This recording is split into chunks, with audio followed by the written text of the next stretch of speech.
Assalamualaikum warahmatullahi wabarakatuh. Saya Rini Fifratul Adnan dengan NIM 211404070 akan menjelaskan mengenai materi UAS yang terdiri dari yang pertama yaitu silabus, yang kedua RPP, yang ketiga modul ajar, yang keempat program remedial, selanjutnya program pengayaan, dan juga program olimpiade. Yang pertama kita masuk dulu yaitu silabus. Menurut Badan Standar Nasional Pendidikan (BSNP), silabus didefinisikan sebagai rencana pembelajaran pada suatu kelompok mata pelajaran yang mencakup kompetensi dasar, materi pokok, indikator, penilaian, alokasi waktu, dan juga sumber belajar. Nah, berarti silabus itu merupakan program yang bersifat makro dan dilakukan dalam jangka panjang atau satu semester yang menjadi acuan dalam pembuatan RPP yang merupakan program untuk jangka waktu yang lebih singkat.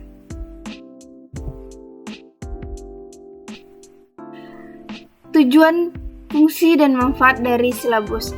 Tujuan dari silabus yaitu untuk menjadi panduan yang jelas bagi pembelajaran, memudahkan komunikasi, dan mengukur kemajuan siswa dalam suatu program.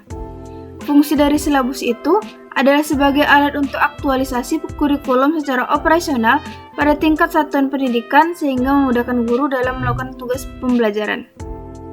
Fungsi dari silabus itu adalah sebagai alat untuk aktualisasi kurikulum secara operasional pada tingkat satuan pendidikan sehingga guru dapat mudah dalam melakukan tugas pembelajaran. Selanjutnya yaitu prinsip dari silabus yaitu yang pertama sebagai pedoman pengembangan pembelajaran lebih lanjut dan sebagai ukuran dalam memberikan penilaian.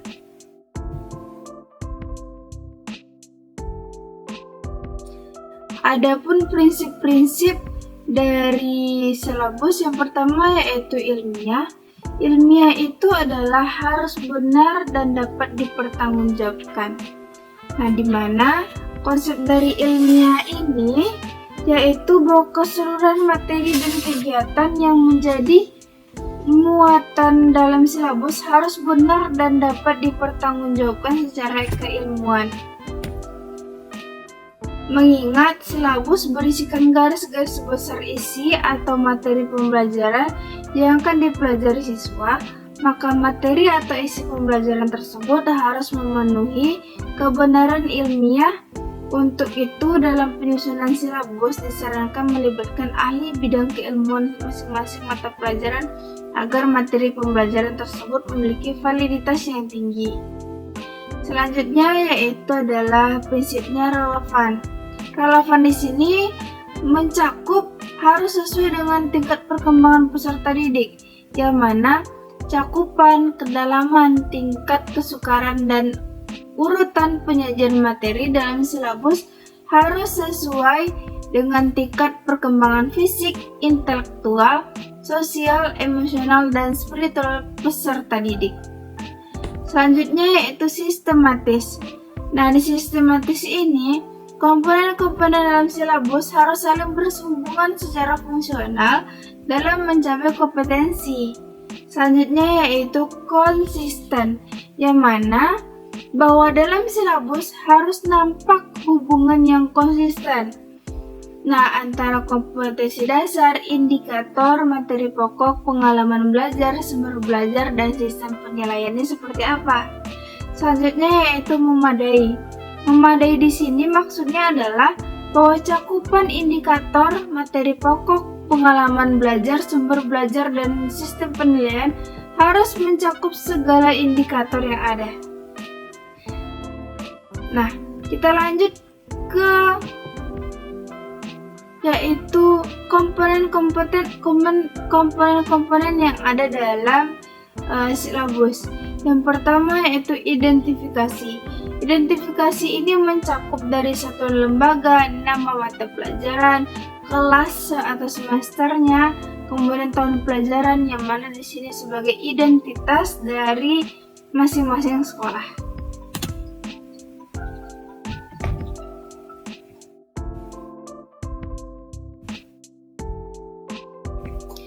Nah, baik, kita masuk ke dalam komponen komponen yang ada dalam silabus. Yang pertama yaitu identifikasi. Identifikasi ini berupa yaitu identitas dari masing-masing sekolah, yaitu mencakup satuan lembaga, nama mata pelajaran, dan lain-lain sebagainya.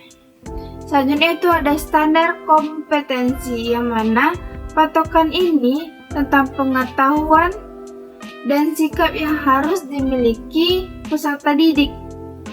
Selanjutnya itu adalah kompetensi dasar, yang mana kompetensi yang terdiri dari sikap, pengetahuan, dan keterampilan yang harus dimiliki. Selanjutnya itu adalah materi pokok. Materi pokok ini merupakan gambaran mengenai kompetensi utama, yaitu aspek afektif, kognitif, dan psikomotoriknya. Selanjutnya yaitu kegiatan belajar, yaitu berupa rangkaian kegiatan yang harus dilakukan peserta didik secara berurutan untuk mencapai kompetensi dasar.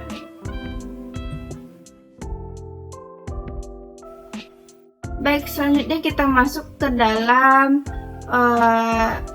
contoh dari silabus itu seperti apa sih?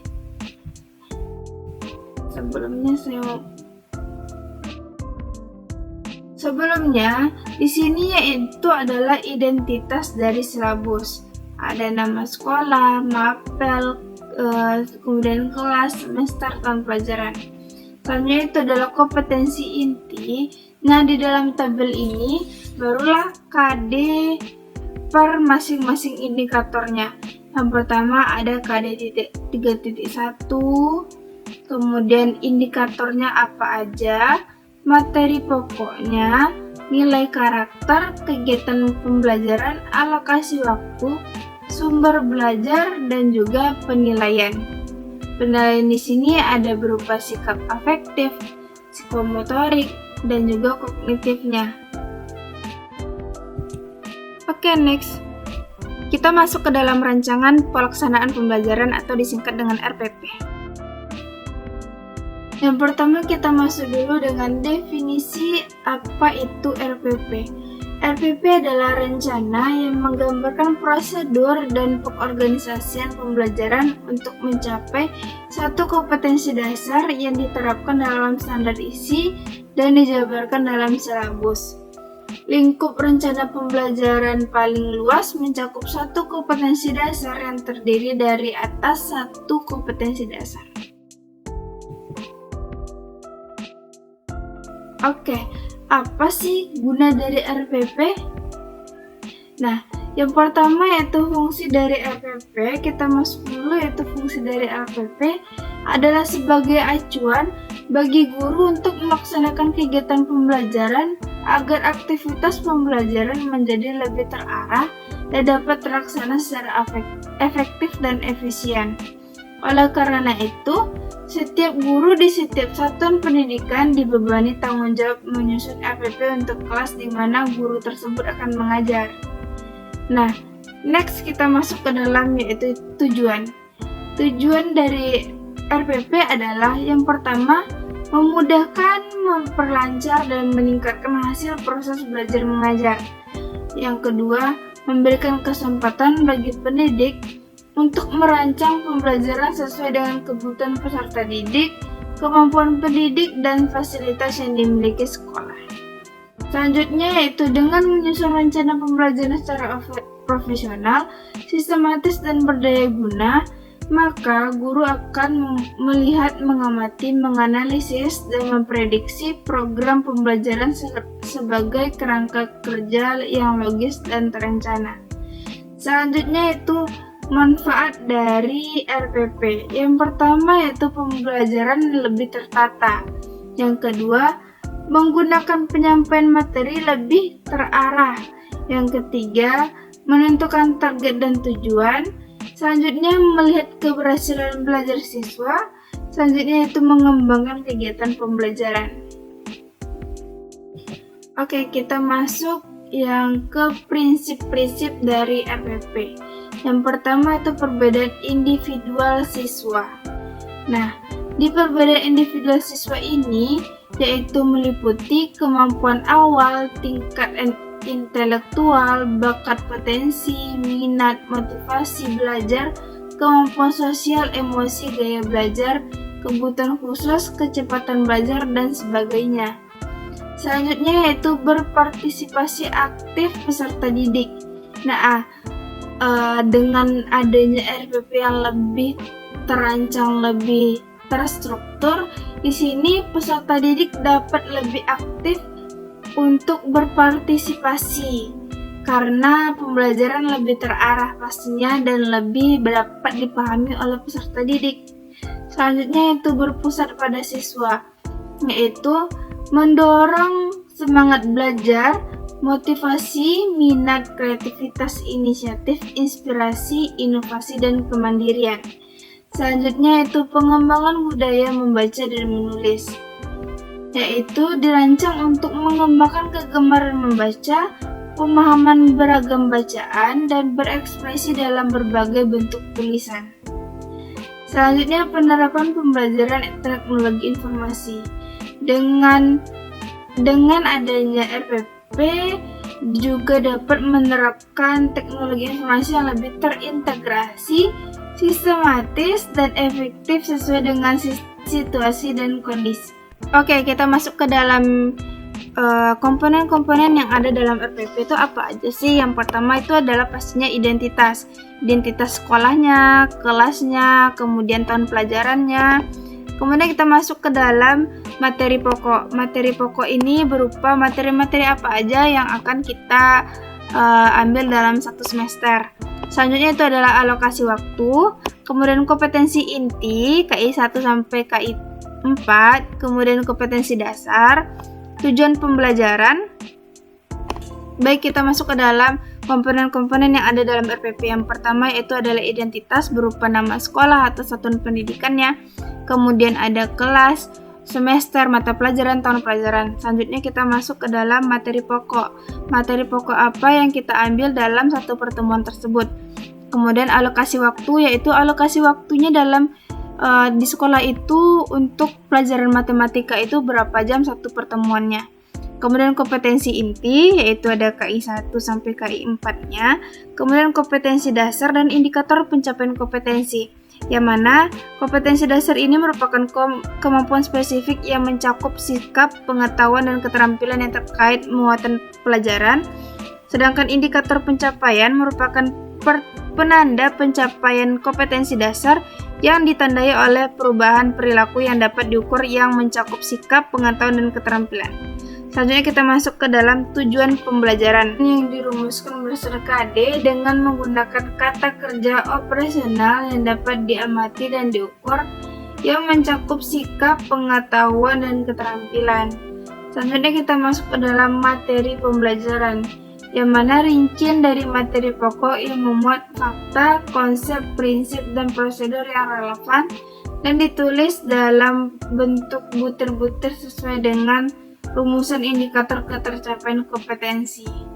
Selanjutnya itu adalah media, alat, dan sumber pembelajarannya, yaitu medianya itu adalah alat bantu proses pembelajaran untuk menyampaikan materi pelajaran.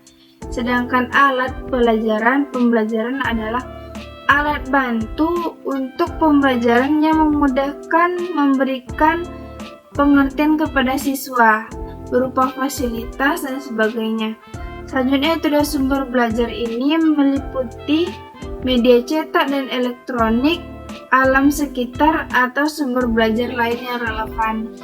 Selanjutnya itu adalah langkah-langkah kegiatan pembelajaran yang meliputi tentang kegiatan pendahuluan, yaitu mulai dari guru membuka kelas, kemudian sampai orientasinya apa. Orientasi itu adalah memusatkan perhatian peserta didik pada materi yang akan diajarkan. Selanjutnya adalah persepsi, yaitu memberikan persepsi awal kepada peserta didik mengenai materi yang diajarkan. Selanjutnya motivasi, kemudian juga pemberian acuan. Selanjutnya kita masuk ke kegiatan intinya ada, yaitu penggunaan model, menggunakan pendekatan apa, kemudian memuat pengembangan sikap, pengetahuan, dan keterampilan yang terintegrasi pada pembelajaran. Selanjutnya kegiatan penutup yang meliputi tentang menemukan manfaat langsung atau tidak langsung dari hasil pembelajaran. Selanjutnya memberikan umpan baliknya apa. Selanjutnya kita masuk ke dalam melakukan kegiatan tindak lanjut dengan pemberian tugas dan mengkonfirmasi rencana kegiatan pembelajaran pada pertemuan selanjutnya. Itu apa kita bahas. Seperti baik anak-anak, hari besok untuk minggu depan kita akan membahas tentang induksi matematika seperti itu. Selanjutnya yaitu adalah penilaian hasil pembelajaran berupa jenis atau teknik penilaian, instrumen-instrumennya, dan juga pedoman penskoran atau rubrik penilaiannya. Baik, contoh dari RPP itu yang seperti ini. Yang pertama ada identitas, kemudian ada KI-nya, KD-nya per pertemuan ya. Jadi KD apa yang akan kita angkat di pertemuan itu. Selanjutnya ada tujuan pembelajaran, materi pembelajaran, dan sebagainya.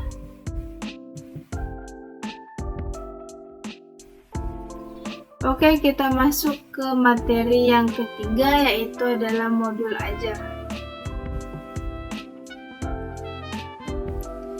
Apa sih? Oke, baik,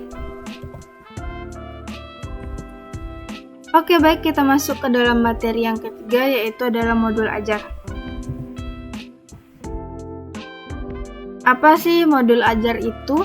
Modul ajar adalah perangkat pembelajaran kurikulum merdeka yang digunakan untuk melaksanakan pembelajaran dalam upaya mencapai profil pelajar Pancasila dalam capaian pembelajaran. Pengembangan modul ajar bertujuan untuk menyediakan perangkat ajar. Pengembangan modul ajar bertujuan untuk menyediakan perangkat ajar yang dapat memandu guru melaksanakan pembelajaran. Dalam penggunaannya, guru memiliki hak untuk kemerdekaan itu. Yang pertama yaitu memilih atau memodifikasi modul ajar yang sudah disediakan pemerintah untuk menyesuaikan dengan karakteristik murid. Nah, di sini modul ajar itu sudah disediakan, tetapi dari guru itu memilih dan memodifikasi sesuai dengan situasi yang ada dalam kelas atau sekolah tersebut seperti apa. Selanjutnya itu dalam menyusun sendiri modul ajar sesuai dengan karakteristik murid. Nah, di sini guru juga menyusun sendiri modul ajar sesuai dengan bagaimana karakteristik dari murid-murid tersebut atau murid tersebut seperti apa.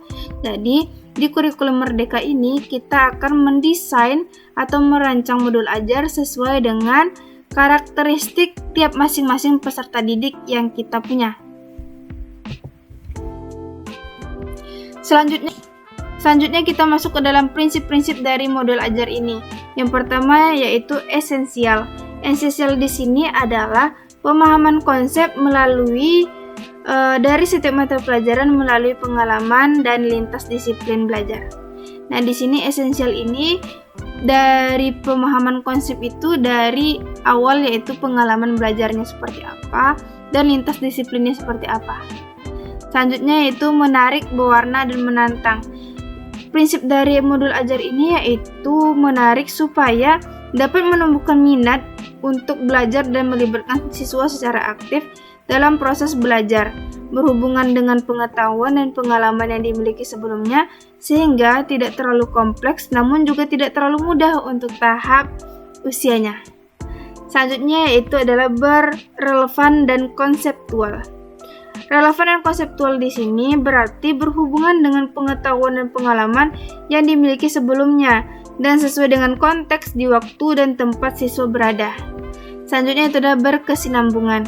Berkesinambungan di sini adalah keterkaitan alur kegiatan pembelajaran sesuai dengan fase belajar siswa. Kita masuk ke dalam isi-isi dari modul ajar. Yang pertama yaitu informasi umum. Informasi umum ini berisi tentang identitas modul, kompetensi awal, profil pelajar Pancasila, sarana prasarana.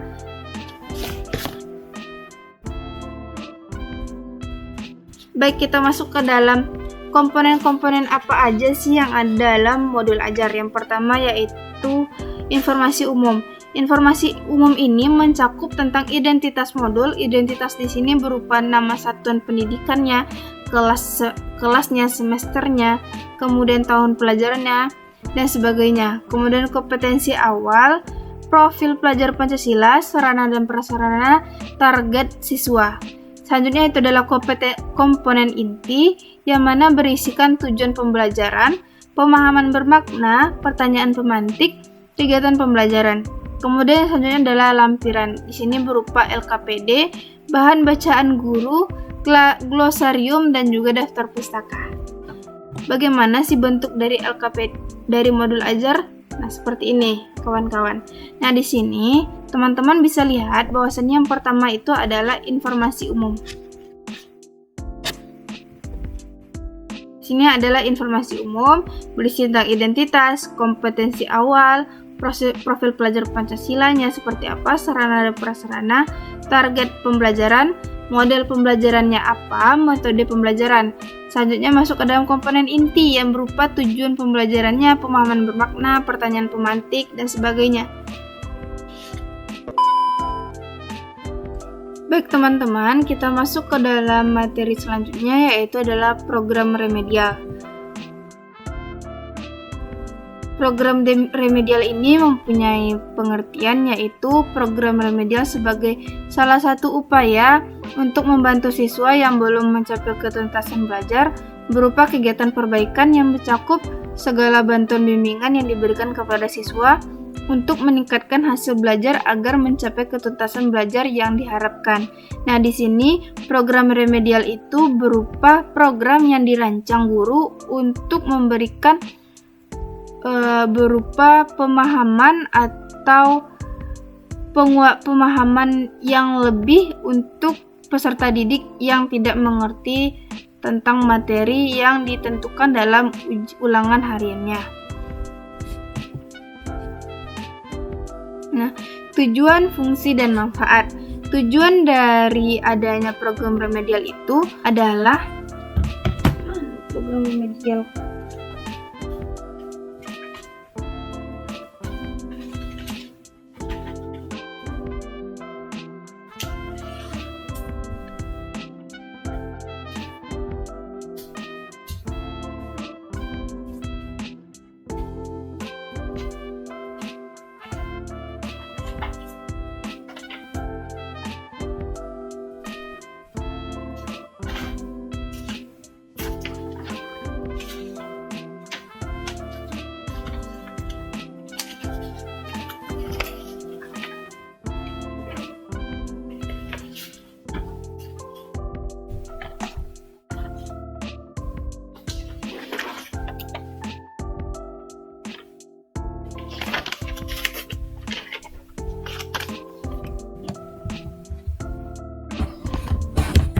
Nah, kita masuk ke dalam tujuan, fungsi, dan manfaat. Yang pertama, tujuan dari adanya program remedial itu, dengan adanya program remedial bisa membantu siswa yang mengalami kesulitan menguasai kompetensi yang telah ditentukan agar mencapai hasil belajar yang lebih baik. Nah, secara umum, tujuan dari adanya program remedial itu adalah sama dengan pembelajaran pada umumnya, yakni memperbaiki miskonsepsi siswa sehingga siswa dapat mencapai kompetensi yang telah ditetapkan berdasarkan kurikulum yang berlaku. Nah, secara khusus, program remedial itu berisikan untuk tujuannya membantu siswa yang belum tuntas menguasai kompetensi ditetapkan melalui kegiatan pembelajaran tambahan. Melalui kegiatan remedial ini, diharapkan siswa dapat mengatasi kesulitan belajar yang dihadapinya. Nah, selanjutnya yaitu ada fungsi dari program remedial. Yang pertama adalah fungsinya adalah korektif, pemahaman, penyesuaian, akselerasi.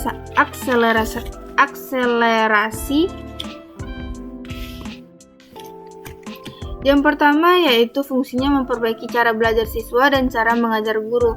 Nah, di sini pastinya ada yang namanya cara belajar yang mungkin cara belajar siswa tersebut salah, kemudian atau cara mengajar guru tersebut salah. Nah, di sini fungsi korektif dari program remedial itu berlangsung. Nah, di mana bertolak dari hasil analisis tersebut, guru memperbaiki berbagai aspek kesulitan proses belajar, mulai dari rumusan indikator hasil belajar, kemudian materi ajar, pengalaman belajar, penilaian dan evaluasi, serta tindak lanjut pembelajaran. Ini dilakukan sesuai dengan kemampuan yang dipunyai oleh siswa tersebut. Nah, selanjutnya itu adalah manfaat. Selanjutnya yaitu adalah manfaat. Manfaat dari ada program remedial ini dapat memperkaya pemahaman siswa tentang materi. Nah, tadinya materi yang siswa tersebut miskonsepsi, sehingga dengan ada program remedial ini bisa lebih baik dan bisa lebih menguasai materi yang telah ditetapkan. Selanjutnya kita next. Prinsip-prinsip dari adanya program remedial. Yang pertama adanya adaptif, kemudian interaktif, fleksibilitas, pemberian umpan balik, dan pelayanan. Nah, kita bahas satu persatu. Yang pertama yaitu adalah adaptif. Nah, adaptif di sini pembelajaran remedial hendaknya memungkinkan peserta didik untuk belajar sesuai dengan daya tangkap, kesempatan, dan gaya belajar masing-masing. Nah, itu gunanya tadi di modul ajar kita membuat yang namanya modul ajar sesuai dengan karakteristik peserta didik, sehingga di sini terciptalah adaptif. Selanjutnya itu adalah interaktif. Nah, interaktif di sini melibatkan keaktifan guru untuk secara intensif berinteraksi dengan peserta didik dan selalu memberikan monitoring dan pengawasan agar mengetahui kemajuan belajar peserta didiknya. Selanjutnya yaitu adalah fleksibilitas dalam metode pembelajaran dan penilaian. Metode penilaian yang sesuai dengan siswa. Nah, di mana metode penilaian ini harus sesuai dan balance dengan siswa tersebut. Selanjutnya itu adalah pemberian umpan balik. Pemberian umpan balik secara mungkin yaitu diberikan kepada peserta didik mengenai kemajuan belajar perlu diberikan sesegera mungkin agar dapat menghindari kekeliruan belajar yang berlarut-larut yang dialami siswa. Nah, sebaiknya setelah diadakannya UH tadi, kita langsung memberikan yang namanya program remedial sehingga kejadian miskonsepsi tersebut tidak terjadi berlarut-larut lagi. Selanjutnya itu adalah pelayanan. Pelayanan sepanjang waktu di sini berarti satu kesatuan dengan program pembelajaran reguler dengan remedial harus berkesinambungan dan programnya selalu tersedia agar setiap saat siswa dapat mengaksesnya sesuai dengan kemampuan masing-masing.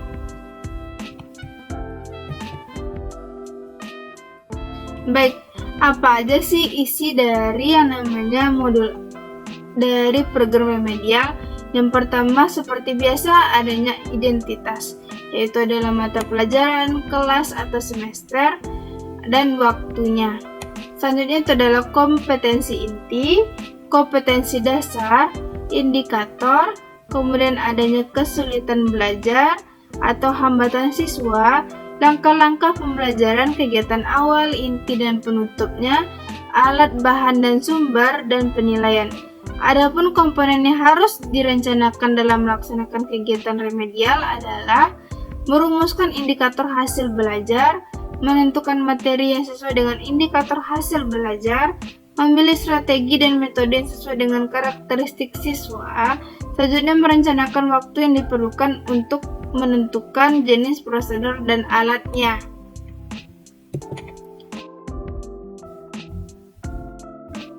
Nah, baik, teman-teman bisa lihat di sini contoh dari program remedial tersebut. Yang pertama adalah identitas, kemudian kita cantumkan UH keberapa. Contoh di sini adalah UH 1. Selanjutnya tanggal ulangannya, kemudian materi UH tersebut. Nah, KD yang kita pakai dalam UH, selanjutnya ada KD dan indikatornya, kemudian di sini ada tabel. Nah, tabel berupa nama, nilai tiap butir soalnya, nilai ulangan, indikator yang tidak dikuasai itu berasal dari nilai-nilai yang tidak dapat dijawab oleh siswa tersebut di nomor berapa yang tidak dapat. Kemudian bentuk pelaksanaannya, nomor soal yang akan diremedialkan. Misalkan mereka tidak memahami mengenai indikator 3.1 dan 3.1.3 dan juga 412. Berarti kita hanya memberikan remedial di nomor 2 dan 4 saja. Selanjutnya yaitu di bawahnya berupa lampiran berisi butir soal UH, kemudian juga soal remedial. Nah, di mana perlu diketahui oleh teman-teman bahwasanya dalam soal UH dan remedial ini jangan jauh dari yang namanya UH tersebut. Misalkan nomor satunya tuh harus balance juga dengan soal juga di nomor 1 di remedial, jangan beda. Misalnya soalnya A di UH berarti juga ada A1 di remedial, jangan soalnya A di UH B di remedial. Nah, oke, kita masuk ke materi selanjutnya mengenai kita masuk ke dalam materi selanjutnya mengenai program pengayaan. Apa sih itu program pengayaan? Nah, program pengayaan itu berupa suatu kegiatan yang dilakukan oleh guru kepada peserta didik yang memiliki kecepatan waktu dan hasil belajar yang baik daripada teman-temannya, sehingga memiliki waktu luang yang dapat dimanfaatkan oleh guru agar siswa itu tidak cenderung gaduh atau mengganggu teman-temannya dalam belajar. Nah, di sini program pengayaan itu diberikan kepada siswa-siswa yang telah tuntas tadi. Faktor-faktor yang diperlukan dan diperhatikan yaitu yang pertama, faktor yang perlu diperhatikan yaitu yang pertama faktor siswa. Nah, dalam menentukan jenis kegiatan pengayaan yang akan dilaksanakan, guru harus memperhatikan karakteristik siswa yang berkenaan dengan faktor minat maupun dengan faktor psikologis lainnya. Kita semua sudah menyadari bahwa setiap siswa memiliki minat yang berbeda. Ada siswa yang memiliki minat dalam menulis, tetapi ada juga siswa yang berminat dalam menyampaikan ide secara lisan. Nah, di sini kesesuaian kegiatan pengayaan dengan minat siswa akan lebih mendorong siswa berhasil dalam kegiatan pengayaan dengan minat yang lebih mendorong dan lebih baik. Selanjutnya itu adalah edukatif atau faktor manfaat edukatif. Sesuai dengan tujuan utama pembelajaran, yaitu untuk memberikan kesempatan kepada siswa berkembang secara optimal, maka kegiatan pengayaan harus memberikan manfaat bagi siswa. Melalui kegiatan pengayaan ini diharapkan pengetahuan atau keterampilan bahkan nilai sikap yang dimiliki siswa akan semakin meningkat. Jangan sampai kegiatan pengayaan ini dilaksanakan merugikan siswa atau menimbulkan kesulitan bagi siswa sehingga proses perkembangannya terganggu. Selanjutnya yaitu adalah faktor waktu. Faktor waktu di sini berarti apabila siswa yang lambat telah menguasai mata pelajaran dan kegiatan pelajaran biasa akan segera dilaksanakan, maka kegiatan pengayaan secara terprogram harus segera berakhir. Nah, sesuai dengan perbedaan individu yang dimiliki masing-masing 142 siswa misalnya, kelebihan waktu yang dimiliki masing-masing siswa akan berbeda satu sama lain. Oleh karena itu, disinilah kemampuan dan kreativitas guru dalam memilih dan melaksanakan kegiatan pengayaan dituntut. Guru harus mampu menyesuaikan jenis kegiatan pengayaan dan kebutuhan siswa dan juga dengan waktu yang tersedia. Kita masuk dengan komponen-komponen yang ada dalam program pengayaan. Yang pertama yaitu adalah kompetensi inti, yang mana kompetensi inti ini berupa tingkat kemampuan untuk mencapai Baik, kita masuk ke dalam komponen-komponen yang ada dalam program pengayaan. Yang pertama ada kompetensi inti, kompetensi dasar, dan juga kegiatan. Nah, kita bahas satu persatu, yaitu kita masuk dulu ke kompetensi inti. Nah, kompetensi inti itu adalah tingkat kemampuan untuk mencapai standar kompetensi lulusan yang harus dimiliki peserta didik pada setiap tingkat kelas yang menjadi landasan pengembangan kompetensi dasar. Nah, di sini kompetensi inti adalah meliputi aspek sikap, pengetahuan, dan keterampilan. Nah, kompetensi inti ini harus menggambarkan kualitas yang seimbang antara pencapaian hard skill dan juga soft skill. Selanjutnya kita masuk ke dalam kompetensi dasar atau disebut dengan KD. Nah, di mana kemampuan untuk mencapai kompetensi inti yang harus diperoleh peserta didik melalui pembelajaran. Kompetensi dasar merupakan kompetensi setiap mata pelajaran untuk setiap kelas yang diturunkan dari kompetensi inti. Nah, kompetensi dasar berisi jumlah kemampuan yang harus dikuasai peserta didik dalam mata pelajaran tertentu sebagai rujukan penyusunan indikator kompetensi dalam satuan pelajaran. Selanjutnya itu adalah kegiatan. Kegiatan pengayaan adalah kegiatan yang diberikan kepada siswa sehingga mereka memiliki pengetahuan yang lebih kaya dan keterampilan yang lebih baik. Berdasarkan pengertian ini, terlihat bahwasannya kegiatan pengayaan itu memberikan kesempatan kepada siswa untuk memperdalam penguasaan materi pelajaran yang berkaitan dengan tugas belajar yang dilaksanakan sehingga tercapai tingkat perkembangan yang optimal. Misalnya kegiatannya yaitu ada tutor sebaya, mengembangkan latihan, mengembangkan media dan sumber pembelajaran, melakukan proyek, dan memberikan peminatan masalah atau kompetisi antar siswa. Oke, kita masuk dalam contoh dari program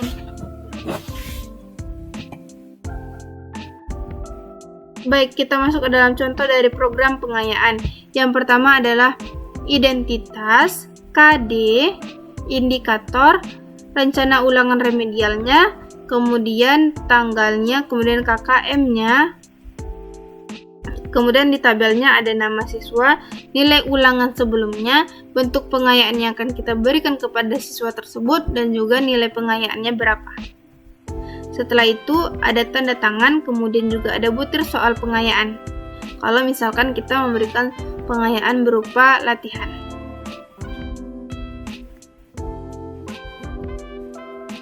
Oke, baik, kita masuk ke dalam materi terakhir.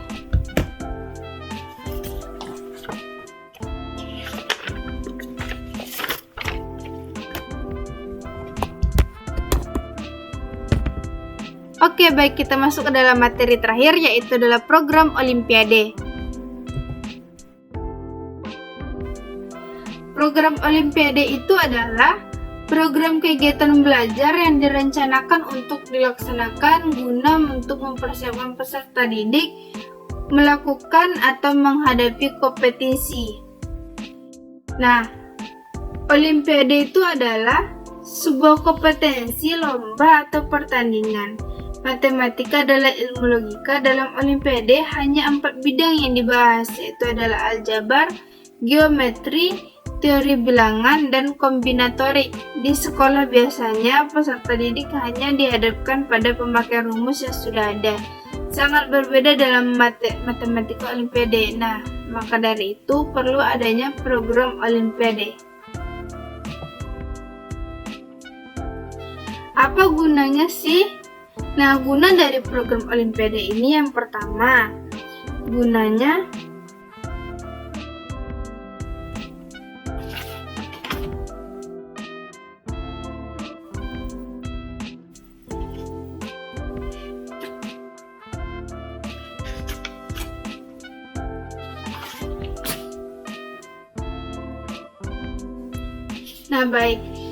guna dari adanya tujuan program Olimpiade ini yang pertama adalah apa gunanya sih? Nah, Guna dari program Olimpiade ini, kita masuk dulu dengan yang pertama, yaitu adalah tujuan dari program Olimpiade. Nah, tujuan dari program Olimpiade itu adalah meningkatkan suatu pendidikan matematika secara komprehensif melalui penumbuh kembangan budaya belajar, kreativitas, dan motivasi meraih prestasi terbaik melalui kompetensi yang sehat.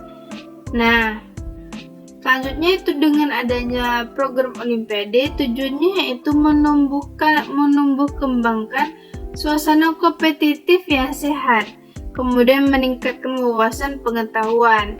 Selanjutnya dari program Olimpiade itu kita dapat manfaatnya apa? Nah, manfaat dari ada program Olimpiade itu yaitu meningkatkan kemampuan siswa dalam pemecahan masalah. Selanjutnya, menumbuhkan dan mengembangkan intuisi matematika yang dapat bermanfaat dalam kehidupan sehari-hari. Selanjutnya, menumbuhkan rasa cinta terhadap matematika, memperkenalkan pada siswa beberapa ide penting dalam matematika. Selanjutnya, menumbuhkan semangat pantang menyerah, memberikan kesempatan kepada siswa untuk mendapatkan sahabat dari berbagai kota dan negara. Selanjutnya, memberikan peluang bagi siswa untuk memperoleh beasiswa dari sekolah maupun perguruan tinggi yang bermutu.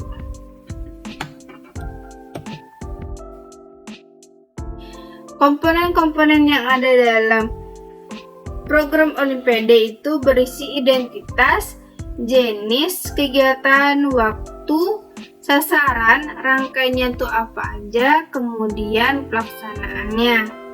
Nah, kita lihat dulu contoh dari program Olimpiade. Kita lihat dulu contoh dari program Olimpiade itu seperti apa. Nah, sebelum kita masuk ke dalam contoh, kita harus memahami dulu yaitu langkah-langkah dari program. Nah, setelah kita pahami tentang komponen-komponen yang ada, sebelum kita masuk ke dalam contoh dari program Olimpiade, lebih dahulu kita harus tahu dulu cara membuat dari program Olimpiade itu seperti apa.